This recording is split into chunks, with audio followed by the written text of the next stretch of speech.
भगवत्कुंज विहारे नमः। श्री स्वामी हरिदास विजय तीर्थराम। भगवान श्री राम की शरणागत वत्सलता बड़ी प्रसिद्ध है। जब दैत्यराज विभीषण भगवान के शरण हो जाते हैं और जब सम्मति पूछे जाने पर सेनापति सुग्रीव विभीषण को बांध के रखने की राय देते हैं, तब भगवान श्री राम नीति की दृष्टि से सुग्रीव की सम्मति का सम्मान करते हुए अपना प्रण सुनाते हैं। सखा नीति तुम नीकी विचारी, मम पन शरणागत भय हारी। और इसके बाद जब विभीषण को आदर पूर्वक श्री राम के सामने लाया जाता है, श्री राम उनकी सच्ची शरणागति पर मुग्ध हो जाते हैं और इच्छा न होने पर रहने पर भी उन्हें लंका पर अधिपति बना देते हैं। भगवान केवल मुंह से ही उन्हें लंकेश नहीं कहते, परंतु मम दर्शन अमोघ जग माही कहकर वहीं अपने हाथ से उनके राज तिलक भी कर देते हैं। सुग्रीव को यहाँ बड़ा आश्चर्य होता है और वे सेनापति के रूप में सोचते हैं कि अभी तो लंका पर विजय भी नहीं मिली, उसके पूर्व ही विभीषण को लंकेश बनाकर श्री राम ने बड़ी भारी जिम्मेवारी अपने ऊपर ले ली। इस कारण से सुग्रीव राजनीति कुशलता से बड़े ही विनम्र भाव से भगवान श्री राम से एकांत में पूछते हैं, नाथ, विभीषण को तो शरणागति का फल मिल गया, परंतु हे स्वामी, यदि कल इसी प्रकार रावण भी आपकी शरण में आ गया तो फिर क्या लंका का राज्य आप उसे नहीं देंगे? और उसे देंगे तो आपके वचन कैसे नहीं रहेंगे? और यदि नहीं दिया तो रावण को संतोष कैसे होगा? भगवान श्री राम सुग्रीव की बातों का आशय समझ गए और मुस्कुराकर कहा, मित्र, राम का व्रत यही है कि वह जो कुछ एक बार कह देता है उसे पलटता नहीं। अब लंका तो विभीषण की ही होगी। यदि रावण अपनी शरण में आया तो उसके लिए अवध तैयार है।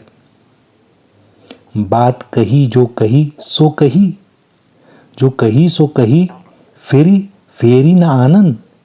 जो 10 कंधर आन मिले, गढ़ लंक विभीषण अवध दसानन।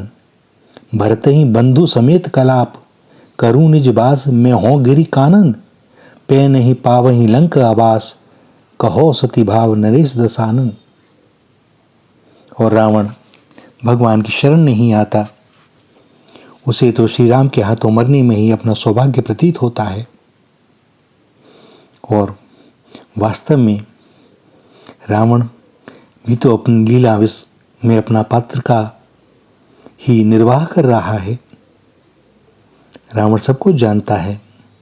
भैया, ये रावण भी तो जय विजय में से ही है भगवान के अनन्य पार्षद।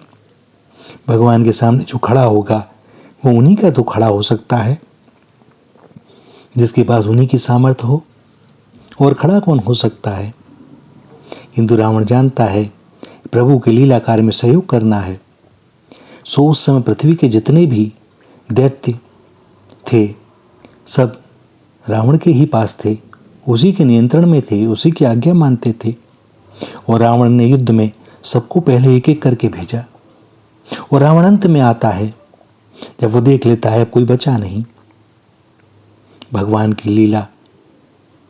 और रावण जानता है कि लंका में कोई होना चाहिए। वह विभीषण को लात मारकर भगवान के पास जाने के लिए अप्रत्यक्ष रूप से प्रेरित करता है। इस वंश में कोई तो बचेगा और यह भगवत भक्त है, इसे बचना ही चाहिए, जिससे लंका का पुनर्निर्माण हो, कुछ संस्कार आवे। भैया, तो रावण तो भगवान को देखते देखते उनके श्री चरणों में समाना चाहता है और अपने पूर्व स्थान पर उसे पहुंचना है, द्वारपाल के। विभीषण को जो एक बार भगवान ने अपना लिया तो फिर उसको कभी भुलाया नहीं। वे उसकी सदा सुधि लेते रहे, विपत्तियों से बचाते रहे। श्री राम रावण का युद्ध होता है, भीषण युद्ध हो रहा है। रावण बहुत क्रुद्ध होकर अनेक बाण छोड़ता है कि श्री राम का रथ एक घड़ी के लिए वैसे ढक जाता है जैसे कुहासा से सूर्य ढक जाता है। इसके बाद रावण एक बाण विभीषण पर छोड़ता है और इसके लगते ही विभीषण का मरण निश्चित है, क्योंकि अमोघ है। भगवान श्री राम इस रहस्य को जानते हैं। शक्ति छूटते ही श्री राम ने अपना विरथ संभाला। आवत देखी शक्ति अति घोरा, प्रणतारति भंजनपन मोरा, तुरत विभीषण पाछे मेला, सम्मुख राम सहेव सोई सेला। शरणागत की आरती का नाश करने वाले श्री राम शरणागत भक्त का अनिष्ट कैसे देख सकते हैं? जो सब ओर से ममता हटाकर श्री राम के चरणों को ही ममता का एकमात्र केंद्र बना लेता है और अपने आप को सर्वतोभावेन उनके प्रति अर्पण कर देता है, उसके रक्षण का सारा भार, योगक्षेम का सारा भार भगवान अपने ऊपर ले लेते हैं। इसलिए भगवान उसी क्षण विभीषण को पीछे ढकेल कर भीषण शूल का प्रहार सहने के लिए अपनी छाती तान कर उसके सामने खड़े हो जाते हैं। ऐसे ही नाथ, धन्य है नाथ, ऐसे शरणागत वत्सल श्री राम को छोड़कर जो आपात रमणीय भोगों में रम रहे हैं, भैया हम जैसों के समान और दयनीय कौन होगा। भगवान की शरणागत वत्सलता की एक और बात, एक समय भगवान राम को मुनियों के द्वारा समाचार मिला कि लंकापति विभीषण द्रविड़ देश में कैद हैं। भगवान श्री राम ठहर नहीं सके, विभीषण का पता लगाने के लिए और उन्हें छुड़ाने के लिए निकले। खोजते खोजते विप्रघोष नामक गांव में पहुंचे। विभीषण वहीं थे। वहां के लोगों ने श्री राम को दिखलाया कि विभीषण जमीन के अंदर एक कोठरी में जंजीरों से बंधे पड़े हैं। भगवान के पूछने पर ब्राह्मणों ने कहा, राजन, विभीषण ने ब्रह्म हत्या की है। एक अति धार्मिक वृद्ध ब्राह्मण निर्जन उपवन में तप कर रहा था। विभीषण ने वहां जाकर उसे पद दलित करके मार दिया।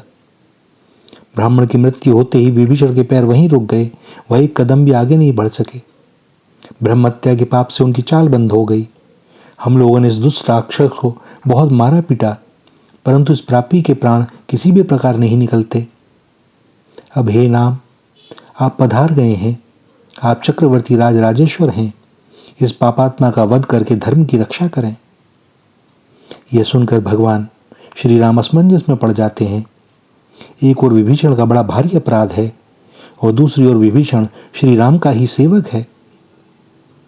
यहाँ पर श्री राम ब्राह्मण से जो कहते हैं, भैया वह चिंतन योग्य है, मनन योग्य है, स्मरण करने योग्य है।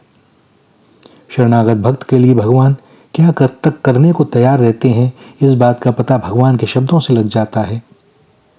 भगवान स्वयं अपराधी की तरह नम्रता से कहते हैं, हे द्विजवरों, विभीषण को तो मैं अखंड राज्य और आयु दे चुका हूं, वह तो मर नहीं सकता, फिर उसके मरने की जरूरत भी क्या है? वह तो मेरा भक्त है, भक्त के लिए मैं स्वयं मर सकता हूं। सेवक के अपराध की जिम्मेवारी तो वास्तव में स्वामी पर ही होती है। नौकर के दोष से स्वामी का ही दंड का पात्र होता है। अतः विभीषण के बदले आप लोग मुझे ही दंड दें। भगवान श्री राम के मुख से ऐसे वचन सुनकर ब्राह्मण समाज आश्चर्य में डूब गया। जिसको श्री राम से दंड दिलवाना चाहते हैं वह तो श्री राम का सेवक है और सेवक के लिए श्री राम ही दंड ग्रहण करना चाहते हैं। आहा, स्वामी हो तो ऐसा, और हम मूढ़ ऐसे स्वामी को विसार कर अन्य किसी साधन से सुखी होना चाहते हैं। तुलसी राम स्वभावशील, लखी जो न भगति उर आई, तो ही जनमी जाय जननी, जड़तन तरुणता गंवाई। ब्राह्मण विभीषण को दंड देना भूल जाते हैं, किंतु श्री राम के मुख से ऐसे वचन सुनकर ब्राह्मणों को चिंता हो गई कि अभी विभीषण को कैसे छोड़ा जाए, उसकी मुक्ति कैसे हो, ब्रह्म हत्या से उसका पीछा कैसे छूटे ताकि वह अपने घर वापस जा सके। वे विभीषण को छोड़ तो सकते हैं, परंतु छोड़ने से होता क्या है? ब्रह्म हत्या के पाप से विभीषण की गति रुकी हुई है, वह कहीं जा ही नहीं सकते।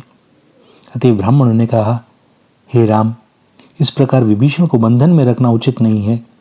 आप वशिष्ठ प्रभृति मुनियों की राय से इसे छुड़ाने का प्रयत्न कीजिए।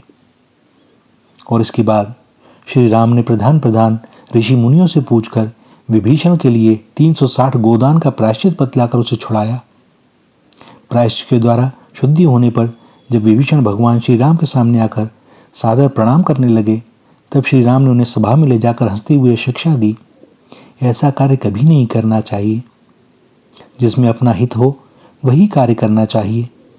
दैत्यराज, तुम मेरे सेवक हो, अतः तुम्हें साधुशील होना चाहिए, सर्वत्र दयालु रहना चाहिए। भैया, इन सब बातों का सारांश यही कि ऐसा कोई भी कार्य भक्त को नहीं करना चाहिए जिससे उसके स्वामी भगवान पर कोई लांछन लगे।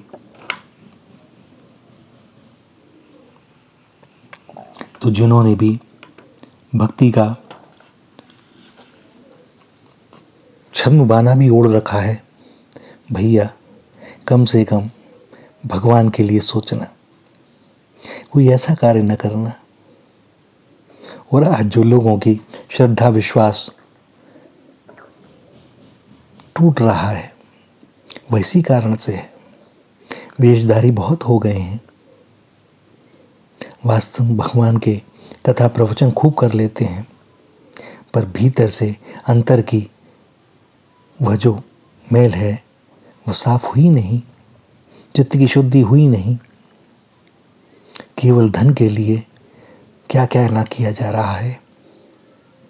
पहले धन प्राप्ति के लिए लोग व्यवसाय करते थे, आज ये धर्म का क्षेत्र ऐसा हो गया है कि लोग सोचते हैं भैया इसमें कोई इन्वेस्टमेंट भी नहीं है, बस थोड़ा सा रूप, थोड़ा सा लच्छेदार बातें और थोड़ा सा कुछ रट लो बस, और 3-4 संभालने वाले, जैसे व्यवसाय में कर्मचारी होते हैं उसी प्रकार यहाँ भी तुम भी पूजो हम भी पूजते हैं। और भैया इससे धर्म की कितनी हानि हो रही है क्या कहें, हृदय रोता है। किंतु कलयुग का प्रभाव है, ये होना है।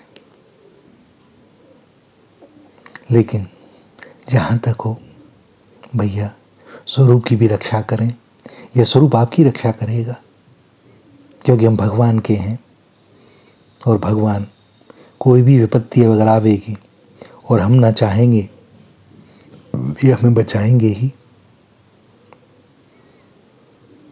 तो बचें पतन के गर्त में जाने से, और भगवान तो हाथ पकड़ने के लिए सदैव प्रस्तुत रहते ही हैं। वे परम शरणागत वत्सल हैं, इतने उदार हैं कि क्या कहा जाए। बस मौन। श्री राधा श्री राधा श्री राधा।